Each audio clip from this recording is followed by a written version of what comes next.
Well, it is 2 o'clock. All right, well, let's get started. I want to welcome everyone to our fall series, our fall semester series of our data science seminars, our Friday data science seminars. I'm Gwen Jacobs. I'm the Director of Cyber Infrastructure and the co-director of the Data Science Institute, and my colleague Jason Lee is here as well. And also, before I introduce our speaker, I want to especially welcome all of any folks from industry that are joining us, and also our new set of data science fellows. Once again, this is part of your fellowship program, and we hope you enjoy these seminars. I'm really excited about the one that we have today. So today we have Dr. Colleen Milbury. She is currently the Assistant Vice President and Manager of the Data and Analytics Department at First Hawaiian Bank. She started 4 years ago as a quantitative analyst and then was promoted and started building her team after about a year or so. She has a really interesting academic career where she earned her bachelor's in astrophysics from UC Santa Cruz and PhD in planetary physics from UCLA. She has a fellowship through NASA's Jet Propulsion Laboratory, and her dissertation was researching Mars paleomagnetic fields. Subsequently, she did a postdoc in France at the University, I'm not good at French, in the Laboratoire de Planétologie and Géodynamique, furthering her graduate studies.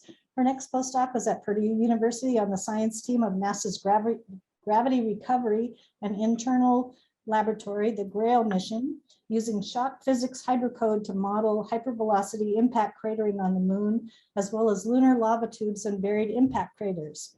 She served as an assistant professor in the physics and engineering department at West Virginia Wesleyan College for 1 year before joining First Hawaiian Bank.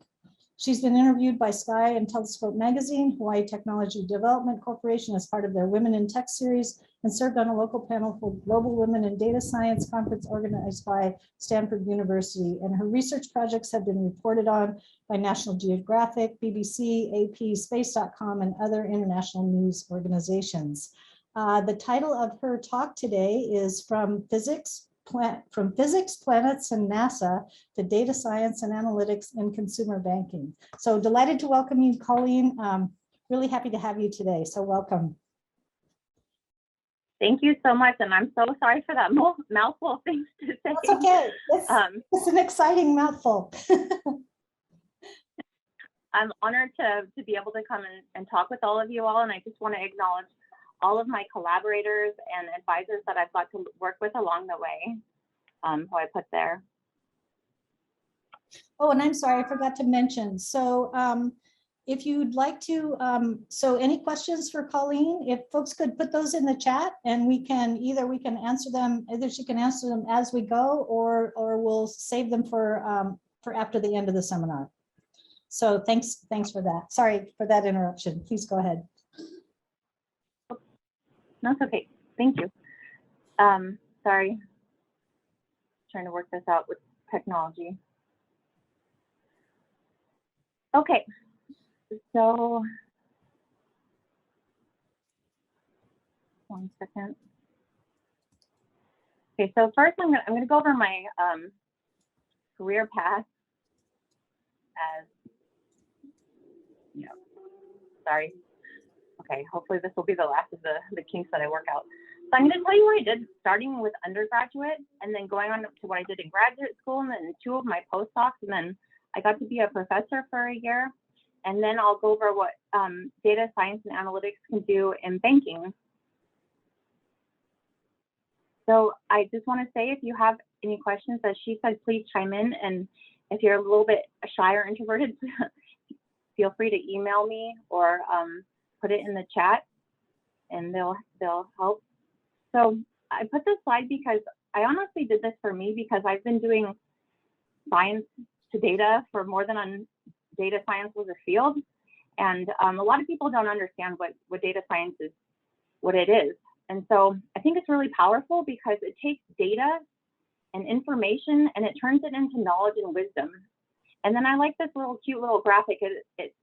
And that has an impact on the world. science and analytics has an impact on the world. As we know, as a result of the pandemic, most of us are probably vaccinated, and it has pushed us forward in that regard. So I sort of defined it here. Data science and analytics is the tool that turns data, which could be essentially a bunch of ones and zeros sitting on a database somewhere, right? Sitting on some computer or in the cloud or somewhere. But it takes that information, those numbers, and it turns it into wisdom that makes an impact. Okay, so now I'm going to get a bit into what I did for undergraduate and go through my entire career path. And so why am I going to take all this time to do that? And the common themes that you're going to see are data and science and analytics. I'm going to go through all of these things because that's the most common thing that you're going to see in this. I also want to point out this slide because I've had, as I say, a non-linear or traditional background. My career path has not been straight. People think of, oh yeah, you know, I'm Elon Musk. He started off as doing his thing and he just succeeded right to the top. And some people do that, but that was definitely not the case with me. And so I like the diagram on the right because it shows that sometimes, you know, you plateau and then you have this dip, like you have a setback, you have some kind of a rejection, but keep going because you never fail until you stop trying. And people don't typically think of Albert Einstein as somebody who failed, but everybody has failures. And this has happened for me too, but then you try and live and learn from those and you turn those into successes. Okay, so now I'm going to start with my undergraduate career, and I'll tell you what I did. So I went to UC Santa Cruz, go Slugs. I majored in physics because they didn't have the major in astrophysics at the time. I had to do an undergraduate research thesis, which UC Santa Cruz is kind of weird in that way in that they require it. So I had to go to one of my professors who was affiliated with the Santa Cruz Institute for Particle Physics and ask him if I could do research with his team. And he was on Fermi. And so the things that do the detections for the mission are these silicon strip detectors. So what did I do? I answered a question. There's this question of, does the piezoelectric effect, what this does is it says if you heat something up or cool it, if that contraction, the thermal contraction, induces a current. And a current is what the silicon strip detectors use to find the gamma rays. And so what we did is we cooked these guys in an oven, and we measured the current, we measured the temperature. This was my brief stint as an experimentalist. I did not like it a lot. I'm not an experimentalist, I'm more of a modeler. But my conclusion was that it does not affect the silicon strip detectors. And before, when I was in undergraduate, they hadn't even launched this spacecraft. And so they tested, not only did I test the silicon strip detectors and a ton of other people, but we put them through the Stanford Linear Accelerator Center. I got to go and work a shift at SLAC, which is kind of like, which is like kind of now the LHC at CERN. And so this is a map now of gamma rays in the universe that this mission has collected. When I was there, they hadn't even launched it, but this is the data that they've gotten since then. Okay, so then I had a bit of an existential crisis when I was an undergraduate because I was in my senior year, and I realized I didn't actually want to study astrophysics. And there was somebody else in the lab that was a nuclear engineer at GE, and he told me that I should apply there, so I did. And I got a job, and this was the first time that I learned programming. I saw the writing on the wall, and I knew I better learn programming because this is important. I didn't actually have to do very much programming as an undergraduate. That shows you how old I am. But so at GE, what did I do? The analysis I did was there was this question. We have these companies, and of course they want to increase their power because that increases their dollars, but they have to do it safely. I felt much better about nuclear reactors after being at GE because part of what I did was showing that it was safe. So I calculated the pressure and the energy, and this was the first time I had to deal with English units and not, or British units instead of the BTU stands for British Thermal Units. And I was used to calories or joules, so this was kind of strange for me. But So while I was there, I also would go home and research graduate schools. And so the next stop on my path was UCLA. And I discovered the field of planetary physics. Sorry for that noise. So I got to study the moon and Mars. And I forgot to say this before, but this is my favorite image because it involves all of my favorite planets. This is the moon. I don't know if you can see my mouth. This is the moon, and this is Mars, also Mars right here. And it's taken from a telescope on Earth. So it includes all of my favorite planets, the one we live on, and then the two that I studied for my research project. Feel free to chime in if you have any questions. Okay, so this is the title of my thesis that only my advisor read, I'm pretty sure. I'm not even 100% sure that he read all of it. So I was affiliated with the Institute of Geophysics and Planetary Physics. Before it was the Institute for Particle Physics. So I went from the really, really small stuff to the really, really big stuff. And while I was there, I got a graduate student research fellowship at the Jet Propulsion Laboratory in Pasadena. I published these 3 papers. And also, I just want to point out, I'm not going to say it every time, but this is the languages that I've learned subsequently. So I learned a lot of programming as a graduate student. So then I'm going to just go over this really briefly because I could have a whole talk just on this part of it. So what did I seek to answer? So what is the orientation of the dynamo? Well, what is the dynamo? A dynamo is an internally generated magnetic field. And luckily we have one of these on Earth right now because it protects us from radiation from the sun. And Mars used to have one, but it doesn't anymore. And how do we know that? This is a map of the gravity field, the crustal gravity field on Mars. So we can ask some questions about it. Okay, what was the location of the magnetic pole? It turns out that a dynamo in our planet is just a big battery. You have a negative charge where the field lines go down and a positive charge where they come out of it. So in this diagram, it does coincide with the geographic pole. This is the north geographic pole of Mars. So the question is, did it coincide that way? Did it wander, meaning did it move around as our dynamo is doing right now? Did it reverse? So did the negative become positive and the positive become negative? Other questions you can ask is like, okay, it's not there now. Well, how long was it active? How did it evolve in time? Did it do these things? Did it move or did it reverse? And when did it stop? These are all great questions. So the previous studies, this top diagram just shows you the magnetic field lines. These are contour maps of the magnetic field superimposed upon the topography.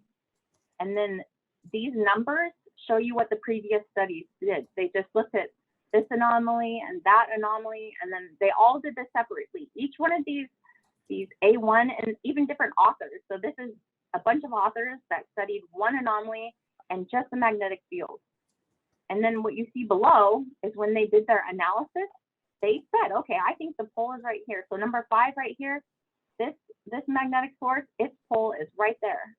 And you can see that these magnetic pole locations, they're pretty broad. It's essentially like half or a third of the planet. And because you have open and closed circles, north and south, positive and negative, it shows that there could have been reversals, but because these error bars are so large, it's not conclusive. Okay, so what did I do? I'm going to talk to you about my method. So not only did I use magnetic field data like everybody else did, I also used geology and gravity. And now I'm going to tell you why. So I mapped the gravity anomalies. That tells you what's below the surface. And then I used the results of the gravity analysis to model the magnetic field. And I inverted the magnetic field to determine the magnetic pole locations for each of these sources. Then you use geology because that tells you on timing. That gives you the when part, and that tells you how it evolved in time. That guided the interpretation. So also, like, okay, big deal. Why is this important? This is important because the more data that you use, the more information you can gain. It's really, a lot of people are seeing right now with the pandemic, the story sort of evolve in time. And you have a lot of fights. Scientists are fighting right now about the pandemic. And this is true in science too. You just don't usually see it happen in real time. I'm going to scoot up a little bit. So what it's really hard, you'll go to a conference and you'll have several different people that model one data set, and they all fight and they argue. So I decided to do it all in one paper, and I got them to tell a consistent story, which is not necessarily easy. So why volcanoes and craters, and why gravity and magnetic anomalies? It turns out if you look at topography, if you were to look at also this below this magnetic field, you can see a picture. So you can see there's this volcano sitting right here. If you look at the magnetic field and you didn't have this image behind it, you wouldn't know where to place a volcano. It might be here, it might be there, but you look at gravity, and of course, but we know that gravities are very, they're very massive. So by looking at gravity anomalies, we can tell where the location of the magnetic source is before they just looked at the field and they would guess where to put it. With gravity, you don't have to do the guessing. Okay, so I'm just going to skip to the end here because, like I said, I don't have a chance to tell you to walk through it. So my results say that it underwent true polar wander, and what this means is that the poles moved over the crust of Mars, essentially moved over the planet, and it also reversed. So another thing too that I don't mention is that my error bars were plus or minus 30 degrees as opposed to plus or minus like 150 degrees.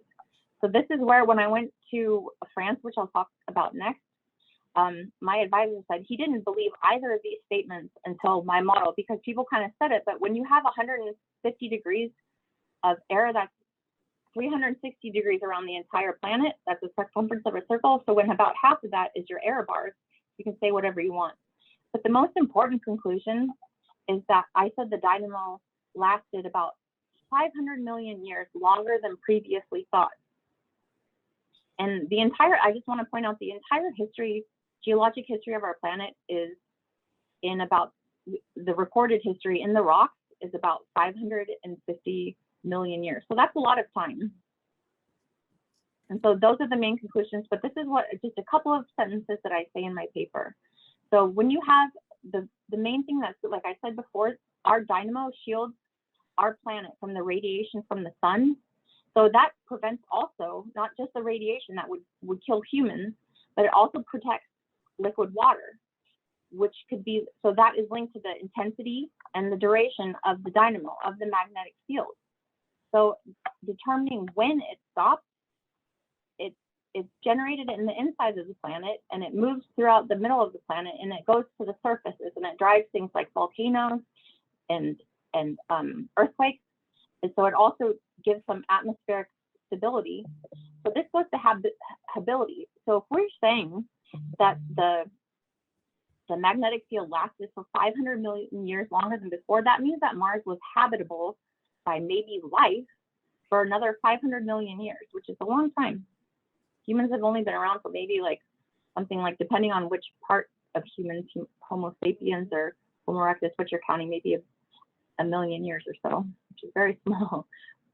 So then I got to move to France. I had this really wonderful opportunity, and I actually got to publish the paper. I had just submitted it for publication when I was a graduate student at UCLA. And while I was there, I got to continue to study Mars's magnetic field, and I got to study this feature right here, which is called Valles Marineris, and it takes up a quarter of the planet. It's like the Grand Canyon, but a quarter of the planet. You couldn't even see 1 pixel of the Grand Canyon on Earth right here. So this is a really amazing feature. Mars is just a very dynamic place. Okay, so now I'm going to tell you about postdoc number 2. After moving to France, I got an offer to go to Purdue University, and I got to study something entirely different. I also got a wonderful opportunity to be on NASA's GRAIL mission, and GRAIL stands for Gravity, Recovery, and Internal Laboratory. And I was a postdoc, and I published this paper. I got to learn a bunch of more programming while I was there. And I'm going to go into some more detail. So the question that I ultimately got to answer, this was a fundamental question in science that wasn't understood. The gravity signatures of the moon are different than those on Earth, and I'm going to go into this. So I answered this question, and the results are it's because of porosity. Oh, and I don't say that right in the conclusion, sorry. So the data is a little bit, I put this gray part because to make my quote unquote data was actually a model of the data, a spherical harmonic model of the data. And the inputs to that was this lunar ranging system and radio science. And I'm going to get a little bit more into it, but this diagram sort of shows we send our data between these two spacecraft and we send it back to the Earth. And then they make a model, which is considered to be data. But my contribution was I used this hydrocode to model impact crater formation. So, and the answer is this is a typo, sorry. The differences are likely due to porosity of the lunar crust.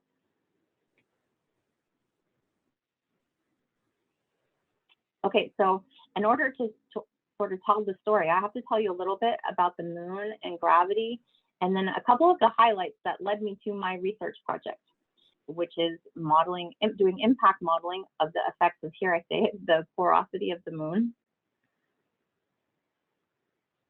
Okay, so this is a nice animation that was made of the moon, and it shows you, if it's going to play, oh no, hopefully, sorry, it's switching around a little bit. But you can see that this is the topography of the moon. There's that's the far side of the moon. This is the largest impact crater on the moon. And so what you can take away from this is that impact craters make these smooth Maria regions, which are these dark places over here, and they're very dense. And then the far side of the moon makes these, you can see, we finally can illuminate this part of it. And then this just shows you sort of a picture of the moon, what we see when we look at it, but this is also the chemical spectra. So we look at the moon and we see black and white, but the chemicals are actually pretty diverse. So that data shows you that the moon is actually pretty diverse. Chemically, anyway. Okay, so this was this, I love to show this because this was essentially the gravity before GRAIL. And in the middle is the far side of the moon, and in the on the sides is the near side of the moon. This is the center, and then the far side. So when we get to GRAIL, you'll see. I apologize for the time lag. You can see that the far side of the moon, we made it so much clearer. There was a lot of error and uncertainty in the gravity map of the moon. And so how did GRAIL do that? So traditionally, when you do radio science, which is one of the instruments that I told you, one of the data sets. So on the moon, the spacecraft goes behind the moon and you lose signal. This doesn't happen on other planets. It does happen, but you collect so much data with the planet turning around that you can get the full picture. But we always see the same face of the moon relative, it's called tidally locked. We always see the same face, but when we go to other planets, you can get a full picture. So you can't take the measurements when they are behind the moon. So the answer is 2 spacecraft. And I just want to point out that we call this the far side of the moon, and not the dark side of the moon, because sunlight, as you can see in this image, actually does hit the far side of the moon. Pink Floyd, while making a good album, they actually did a disservice to the lunar science community. Okay, so now I'm going to tell you a bit about the mission. So we had to have 2 spacecraft, and they got named Ebb and Flow by, it was actually an elementary school. And so this shows you all the bands that they measured, the distance between these 2 spacecraft, the distance to Earth. And so they measured the distance between the 2 spacecraft to 1 micron. That is the size of a human hair approximately. And 60 to 225 kilometers is like from one end of Oahu, North Shore, to South Shore, or to Big Island. So let's say I was let's say I'm Ebb and my friend in Hilo was Flo. If she moved one of her hairs, these spacecraft would know, which just blows me away. So we had 3 phases. There was this primary mission, that was 3 months. We collected a bunch of data at that altitude. And altitude is important because that tells you your resolution of your data. Then we got extended mission to 23 kilometers. That was 3 more months. Then we called this the end game because we then deorbited, meaning we crashed into the moon, into Sally Ride Ridge. It wasn't named that, but she was a part of our mission and the first American woman in space. So it was a real honor to be able to name this ridge after her. But I always think this part is the coolest, that we got to orbit the moon at an altitude of 36,000 feet. And if anybody has flight on an airplane, you know that's like airplane altitude. And I always say this at talks and nobody says anything. And I'm always just like astounded because I'm used to using Mars data where it's like 240 kilometers. I'm like, wow, that's really good because you can go higher than that. And then if you go to Mercury, it's even worse. You get to 650. Venus, 66,000. They have these really elliptical orbits. On our own planet, we can't even go below 500 kilometers. And I would normally ask if anybody can guess why that would be. And it's because we had this pesky atmosphere that the spacecraft would burn up. So we had a unique opportunity on an atmospheric-less planet where we could orbit very, very low. So even on that, I don't know if you guys were paying attention to the Pluto flyby, those images were taken at 13,000 kilometers. So the fact that we got 1,000 times better than that is just pretty amazing. Okay, so my Mars research was not big data. I could store all of it on my local hard drive. It was ASCII format and it was not supercomputing. It took a couple seconds for me to do a couple of runs. So GRAIL is a completely different story. We couldn't use our own computers. We had to ask the Center for Climate Simulation at NASA. And so we created these high resolution models of moon's gravity. And I always love giving these talks because I always get to say, we created the highest resolution global gravity map of any planet in the universe. And so this 4x4 kilometer model that we used, it's going to be important in the next slide, and I'll show you. But we use the full data set, meaning the high and the low and the end game. And then this website gives some really sensational descriptions of the data analysis. So we had to actually split this across 2 platforms. And there were 5 stages of computation. I did not do any of this. These were people at Goddard Space Flight Center. So we had to do a pre-analysis where they used 58 cores. They had this science cloud that they put it on. And then to do the next stages, they used 840 cores. And then to do the gravity modeling, they used 4,032 cores for 11 runs, and they took 11 hours each and generated 50 terabytes of data. That to me was amazing because my entire thesis was maybe way less than even 1 terabyte. It was still important, just not big data. Okay, so this shows you GRAIL.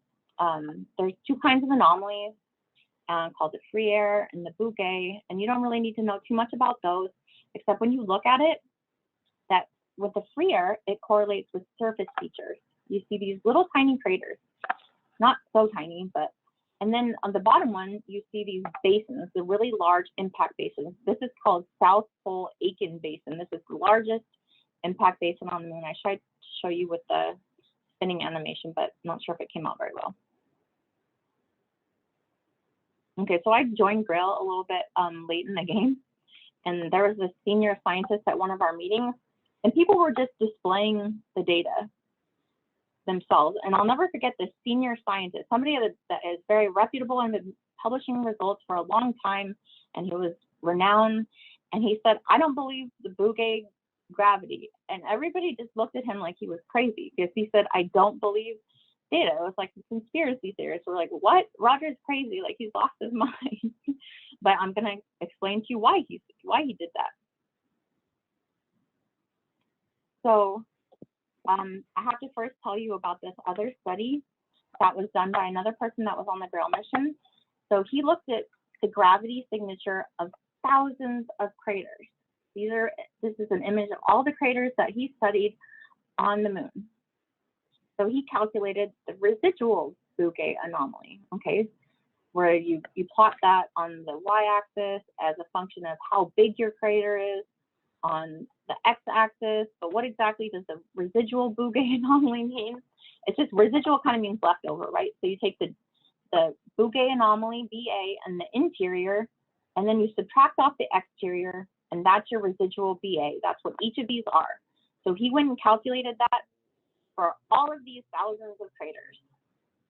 And this was his result. Each of these points are an individual crater. So now this is why, so when you compare this to what we've seen on Earth, you see that all of them on Earth are negative.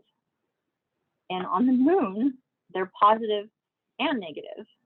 And so this is why that senior scientist said, I don't believe the Bougain anomaly. He looked at these positive and negative signatures and he's like, you guys are crazy. That can't be true because we have never seen this before. And if you go back to the previous slide, you'll see that this comes from 1992. Okay, and this other study is in 2015. We started to see these results in 2012. So for a really long time, for decades, we thought that craters always have negative signatures. So this is why he said, I don't believe the Bougain anomaly. And we were the crazy ones for saying that he was crazy. Okay, so I just want to point out that he didn't believe the data. And so the answer to not understanding your data is more science. So more data. So this was another result that was coming out at about the same time. It turns out that the moon is more porous than we expected. This map shows you the porosity of the moon. And you can see it goes from the low is about 5 to 6% to about more than 20%. And these areas are blank because you have, it's this maria. It's where you have a volcanic eruption on top. Imagine you're in the Kona side of Big Island. That's what this stuff is. So you have a lava flow on top, then you don't know what's below it. So they put this part in white, but you have these regions. The main point is that you have these regions of really high porosity. On Earth, we have between 5 or 6. That's like the highest you would normally see. And it's just to explain what porosity is, it's the void volume, the amount of holes you have in your rock. And everybody can kind of understand that in regards to pumice. Very porous. Okay, so now this is where my contribution comes into effect. I did impact modeling, and I looked at the effects of porosity. All of this stuff was sort of happening at the same time when I started the mission. Okay, so now I have to tell you what ISAIL is. And so I stands for impact, which is the important part. And then the simplified arbitrary Lagrangian Eulerian, that just tells you the coordinate system, and you don't have to pay attention to, you actually don't have to pay attention to most of this slide. The main thing is to know that this is a really complicated and complex code that was developed by many, many people. They made so many enhancements, extensions, and corrections over the years since the 1990s. And this just includes some of them and the people that made them. But all of these people enabled me to be able to do my impact crater formation models. It actually took me a year just before I could feel like I could say I was a beginner at using this code because it's so complicated. If you think about the impact process, you have to look at the material, and you elastoplastic, and then you also, it's also viscous, rocks fragment. There's this equation of state, which was based on models, or excuse me, of experiments. And then you have to look at, take into account the surfaces. So you can say it's a free surface, and then you can say track these surfaces. And then a big improvement was this analytical equation of state. This was in the lab. This is analytical. You could semi-analytical. You could kind of say what happened outside of this range of experiments that were done before. And then I was very grateful for these people that made this. I told you porosity is important. They made this epsilon alpha compaction model. And then they further developed it to look at high porosity targets. And I just told you that the moon is very porous. So I'm very grateful for all of this decades of development of this code that enabled me to do my research. So now I'm going to talk about my research. So I looked at a bunch of different sizes of impactors. And this just shows you one of the models. And so this is the crust of the planet, and this is the mantle.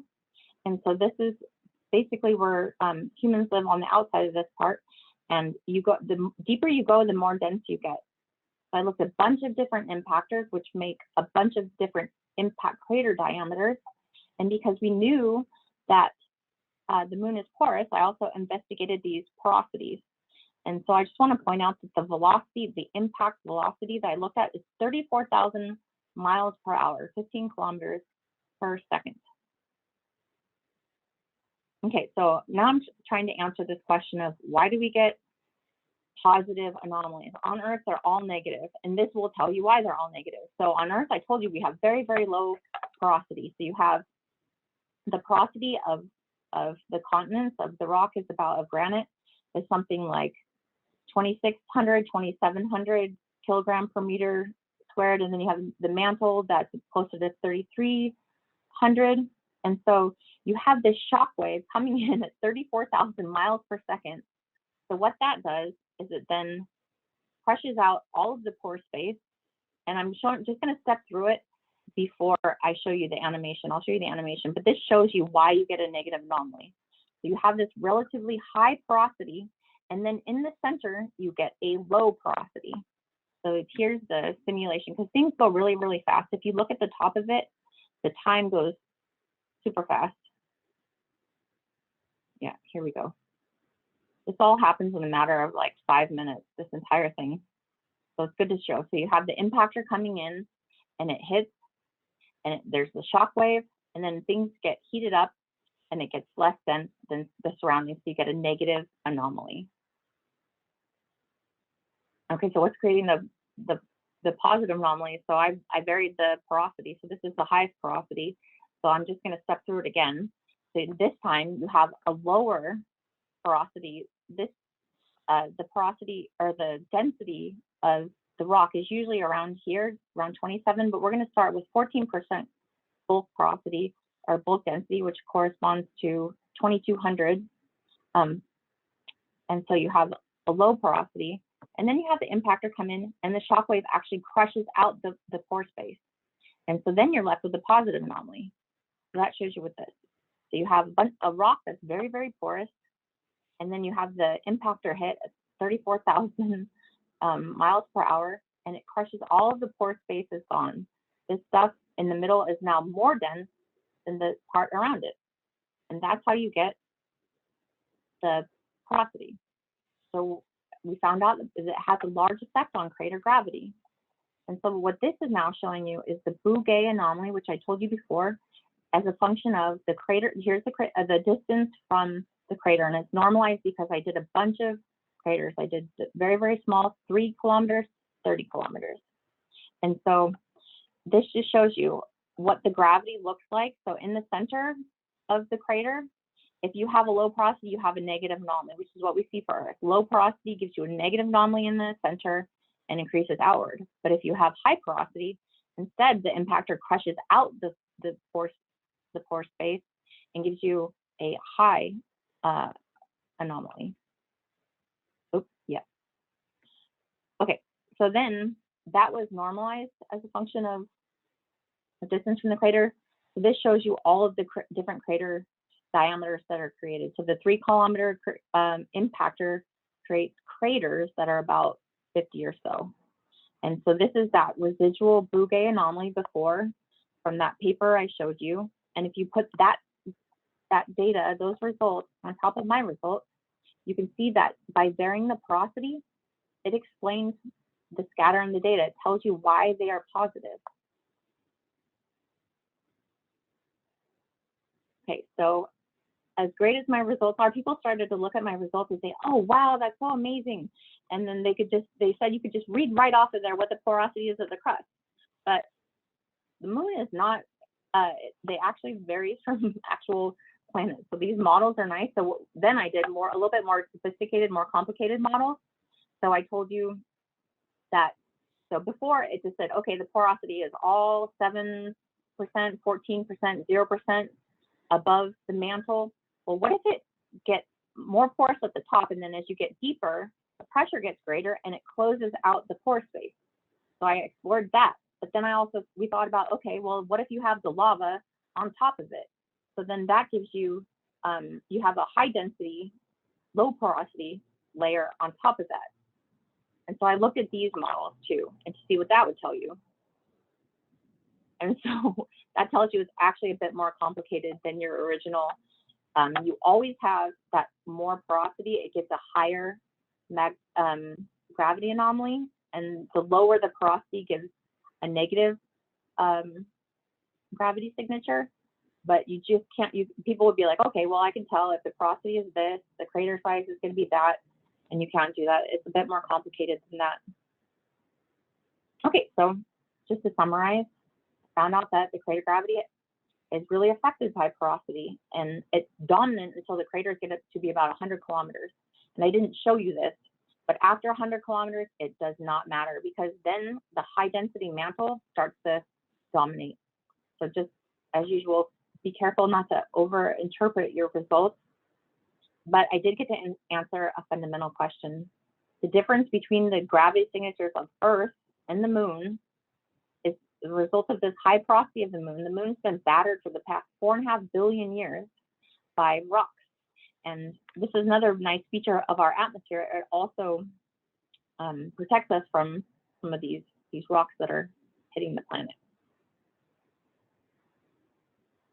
Okay, so I'm just going to tell you about a couple of more things that were really cool about GRAIL that we got to study. So this one, I was a collaborator. This is not my research, but I got to be in part of the project. So we went to look for lava tubes on the moon. And for most audiences that are not on a volcanically active island in the middle of the Pacific Ocean, I have to explain how they form. But basically, it's just you have lava that flows, and then a roof forms over top, and then the lava empties out. So you're left with a little hole over here. Okay, so where would you go look for these? And the answer is sinuous rills. And I'm going to show you why you go look for these sinuous rills. This is, JAXA is Japan's equivalent of NASA. And this spacecraft is called Selene, and this is an animation that you get to see. Those little linear or sinuous features, curvy features, are the rills. And this dark spot right there, that's what we call a skylight. So remember I told you that the lava tube is something that flowed below the surface, and you have a roof formed. So what happened here is you had a meteorite or something that caused a hole in that surface. That's why you go look for sinuous rills. And I just want to point out that the Hadley Rill is where some Apollo astronauts got to go, and they got to drive this little rover around on the surface of the moon. We didn't get to go there though. We had to go to the largest one. And if you remember from before, I told you the resolution of the data is about 4.5 kilometers. So this was just at the detection of our data, our models of the data. And so this is the deepest and widest rill. So we went to look for there. It's 170 kilometers long, half a kilometer deep. So then we looked at the free air that correlates with surface features, the Bougain. And so you can kind of see this feature, you can see where the sinuous rill is on the surface, but then it goes away right here. The surface part of it goes away, but you can still see the surface gravity, free air. You can also see the Bougain, which is the subsurface. Then this just shows you the correlation of those. And so this shows you, like, you can see this, where this rill goes. And this is where we identify the correlation of both of those. So this actually created a stir, and you'd see that NBC News reported on this, and also space.com, and even this site in the UK. People like to sensationalize stuff, and so this made headlines, which was pretty exciting. My Mars research didn't do that, so I was a little sad, but not sad, but I never expected it. But it was kind of just weird to have this happen. So another thing that the same research group looked at is we got to identify a previously unidentified crater. I don't think any of you could point out where a crater would be, a large crater.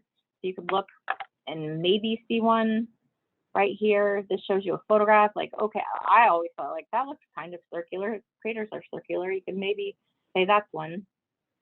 But if you look at the free air anomaly and the Bougain anomaly, you see this large positive in the center. In a porous crust, you get the large center. And this is where the crater rim would be. And this just shows you a gravity gradient, which I told you I cannot get into all the details, unfortunately, but that also shows you the outlines of where the crater rim would be. And so this was also exciting too. BBC News reported on us because when you discover a new crater, you get to name it. So this was when I was at Purdue. And so we got to name it after Amelia Earhart, who was the first female aviator to fly across the Atlantic Ocean. She set a ton of records, wrote best-selling books, and she also inspired young female pilots to do the same thing. And so it was pretty exciting to not only name it after her, but then also to be featured in the news. Okay, so then I got to be an assistant professor of physics at West Virginia Wesleyan College. And I thought that graduate school would be the most stressful and hectic, busy time of my life, which is not true. And I got to go to this beautiful campus in a very, very cold place. And I taught a full load. I did blended classroom. And I had to develop all of the curricula for 4 different classes. I also advised and mentored students. I founded a chapter of Sigma Pi Sigma. Very busy person. But it was really fun. I enjoyed every moment of it. But then I got a job offer to come work for First Hawaiian Bank. I always get this question, how do you go from Planet to NASA to banking? And because they seem so different, but I'm gonna sound like a broken record here, but they all go back to the same thing. Math is always math, data is data, science is science, and analytics is analytics. So it's really the process of taking this data, turning it into information, then knowledge and wisdom. It's really the scientific method that gets us through all of these points. You can study the moon and Mars, and you can live in all these places. You can be affiliated with all these different institutions, or you can come here and move to Hawaii and do banking, which is my goal. So now I'm just going to give you some examples of what my team has done. First, I'm going to start just a broad overview. You can Google this yourself. So what is data science and analytics in banking? And it's a lot of automation. And people worry about, oh gosh, we're going to lose our jobs. But it's really automating the boring stuff. It saves people time. And then not only that, but it makes things more efficient and it reduces error. If you don't have people entering things, if you have the computer doing it, it makes it way better. You can go evaluate and assess things. You can measure how valuable or profitable something is. You can look at customers or accounts or a product or a service or a marketing campaign. And then people also get a little nervous about this too. You can do this to your employees and yourself. There are apps on your phone where you can go measure how productive you are. Some of the more fancy stuff, you can do attrition modeling, which is just a fancy way of saying people closing an account or closing their relationship. You can use machine learning. This is nice. The bank likes this because you can prevent revenue loss. You can do this for any part of the bank. You can also forecast the balance and revenue.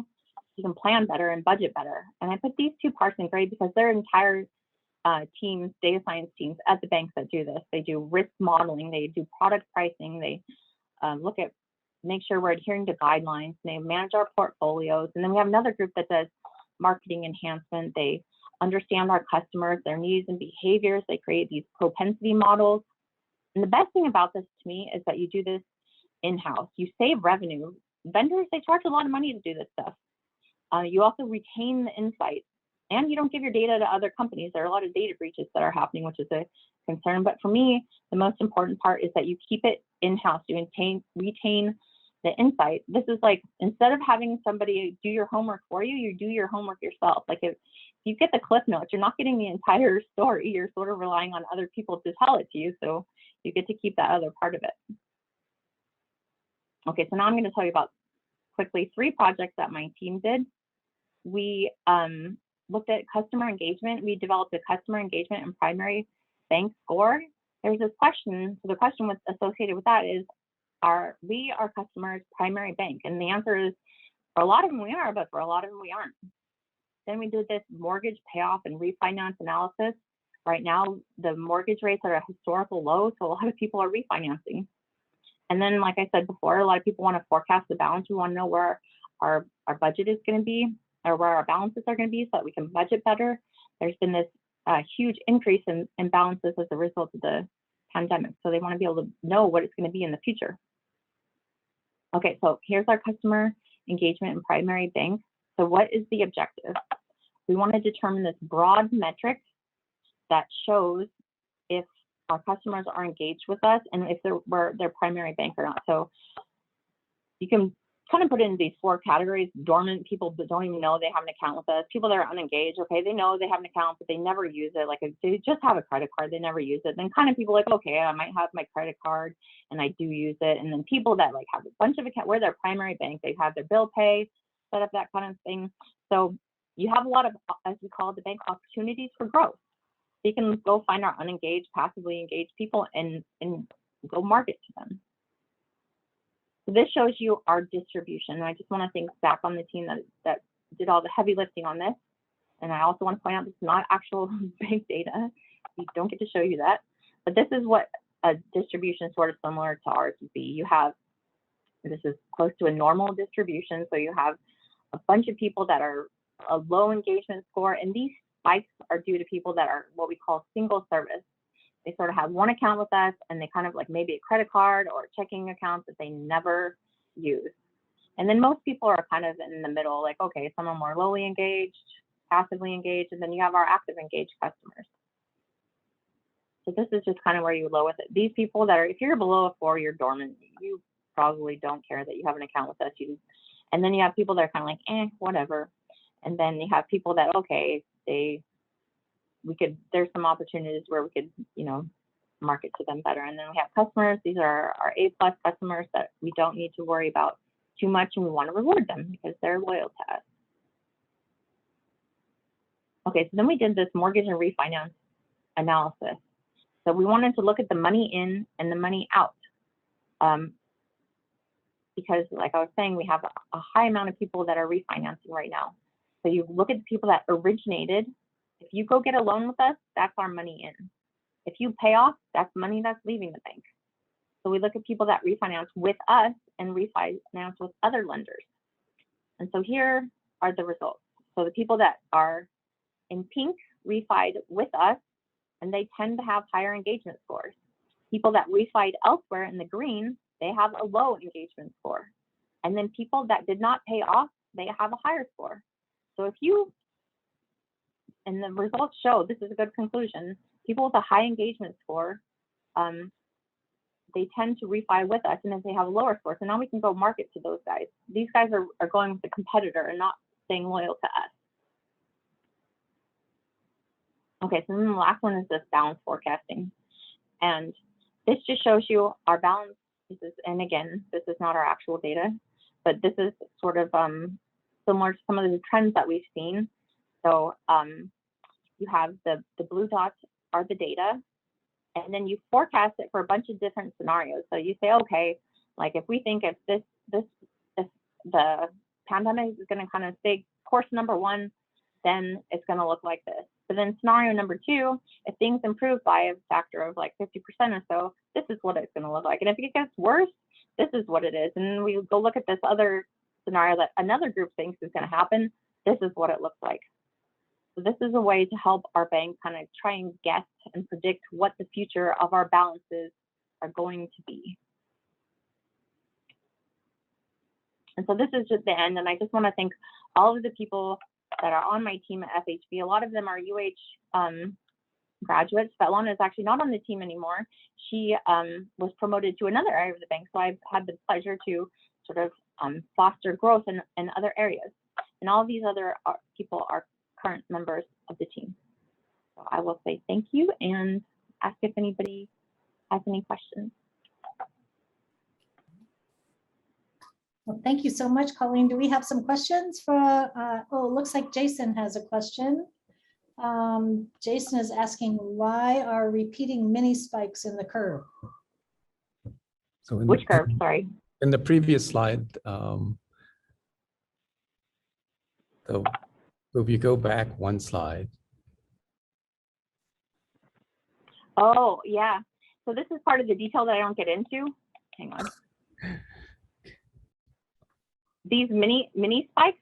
yeah. This Oh, is, we're not seeing it here. I'm not sure if your screen is sharing it. We'll go back one slide. Let's see. Oh, now we got space. The final I had to escape out, go back to it.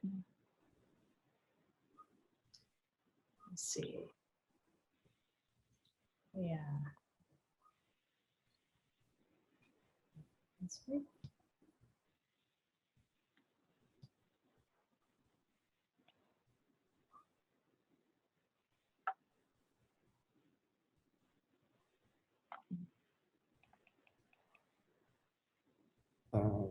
You can just talk through it. If you can't get to the slide, it's okay. Okay, yeah. So the mini spikes are actually cycles that we see in the data. So for example, if you were to look at personal checking accounts, you have people that, I'm gonna try and get it to go. You have people that around the middle of the month, or the end of the month, they have an increase in their deposit and balances. Here we go. Sorry about that. Okay. So also, so what we're showing is a couple of 2 to 3 years of balances. But if you were to go look at 1 year, 1 month, 1 week, so on a weekly cycle, you would see that on Fridays, a lot of people get their paychecks. Every other Fridays, people get their paychecks. And then you also see at the beginning of the month and at the end, in the middle of the month, people also get paid. And then if you go look on an annual cycle, you see that people have an increase around March when everybody gets their tax refund. And then we have the dip around summer when everybody goes on vacation. And then we get another peak around Christmas when people get bonuses. And then, yeah, so those are just the mini cycles that we see. Got it.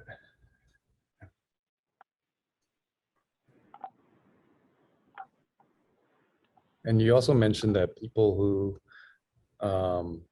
refinance mortgages tend to be the ones who are more engaged customers, right?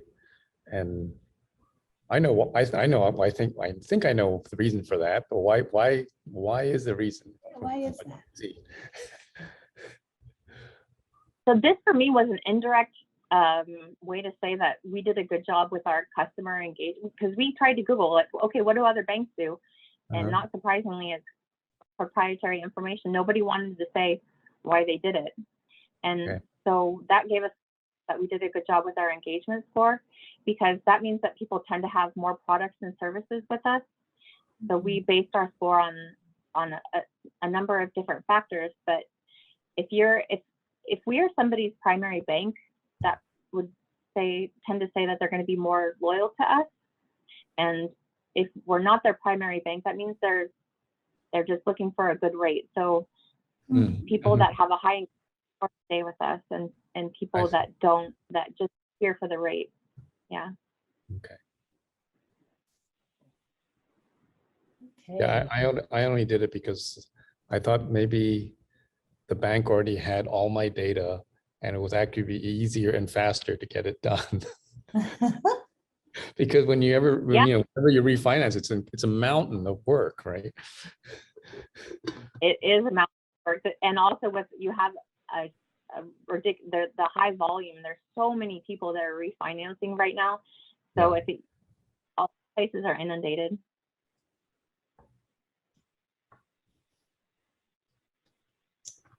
Okay, do we have other questions for Colleen? Either you can just shout them out or put them in the chat, either way. Other questions? Let's see. How large is the group, the analytics group there? Or do you have separate pockets of analytics groups? I was just going to say, you can email me too if you don't feel like speaking up right now, or if you have questions. But so my group we have 3 people. And then I mentioned before that there's a marketing group, and they have something like six people. And then the risk people and the data services group, they have something like 20 people. And then you have pockets like Svetlana, other groups, and then also our financial planning and analysis. We have a bunch of little other groups throughout the bank. So.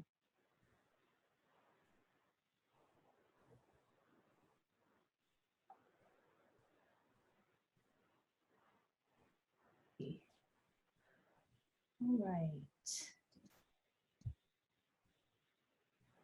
Okay, any other questions from any of our folks here? Okay. I have a question, Colleen. Do you still follow all the kind of space research and planetary research that you did in the past? Yeah, definitely, always. I will forever be a space and planet nerd, and so luckily I get to keep up with most of them in the news and on social media from all of my friends. Because if you ever see something about, you know, mission that's landing or made an interesting finding, it's probably one of my friends from graduate school or from one of my postdoc experiences. So it's nice to see all my friends doing amazing. That's great. Okay, Laura, would you like to ask your question?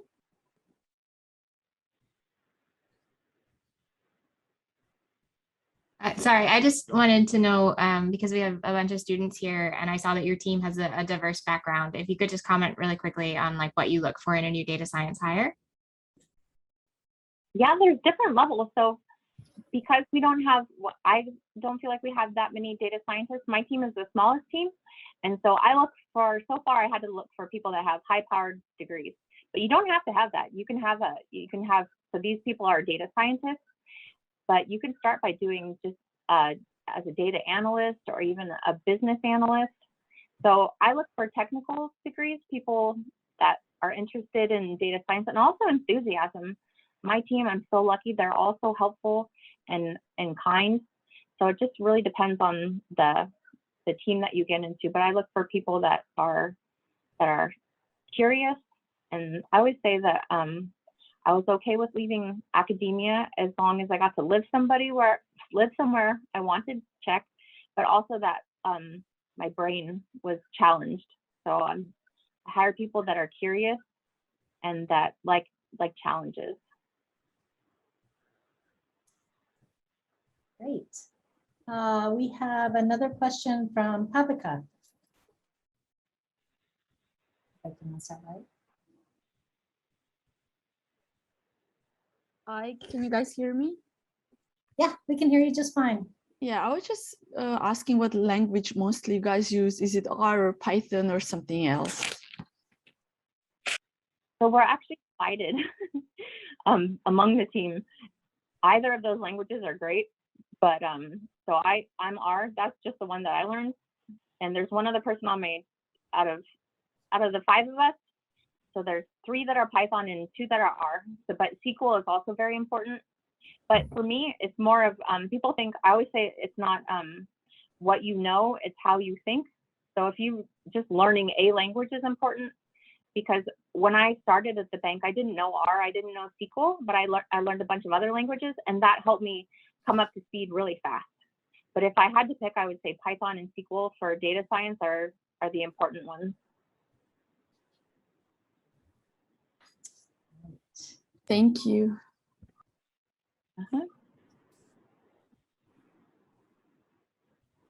All right, any other questions before we take off for a long weekend? It's Labor Day coming up. Let's see if I see any hands up, anything. I guess I have another one. Maybe I missed it because I joined late, but are you guys looking right now for anybody or not right now? The bank is always looking for smart and curious, intelligent people. My particular team doesn't have any openings, but yeah, we have a website where you can go and check and look for good opportunities. And there are other banks on the island that are looking, and also Silicon Valley too is looking now, since remote is more of an option than before. Thank you. Thank you. Okay, if there's no more questions from the audience, I'd like to thank Colleen for a really exciting presentation. That was such an interesting journey you took us on, and also we learned something about refinancing, and how to get the best rate, I hope. Always useful information for sure. All right, well, with that, thank you again, Colleen, for joining us. I hope to see you back at some of our other seminars. I'm sure you're on our mailing list. Feel free to join any of our seminars and bring your team too, if it looks like an interesting topic. So we'd love to see you here on Fridays. And then hopefully at some point we will get together in person and maybe have a little meet and greet, and we'd love to have you join us then as well. So thank you so much. Just want to wish everybody a great long weekend. Anything you'd like to add, Colleen, before we take off? Thank you so much. It was so much fun, and I was so honored to be asked to give this presentation. And yes, I definitely hope to be able to meet all of you and see more seminars. Thank you. Okay, all right. Okay, with that, I'd like to just close for today. Wish everybody a nice long weekend. Please stay safe, wear your masks, enjoy it as much as you can. But thank you again, Colleen. Great way to kick off our seminars here. Thank you for doing that for us. Okay, all right.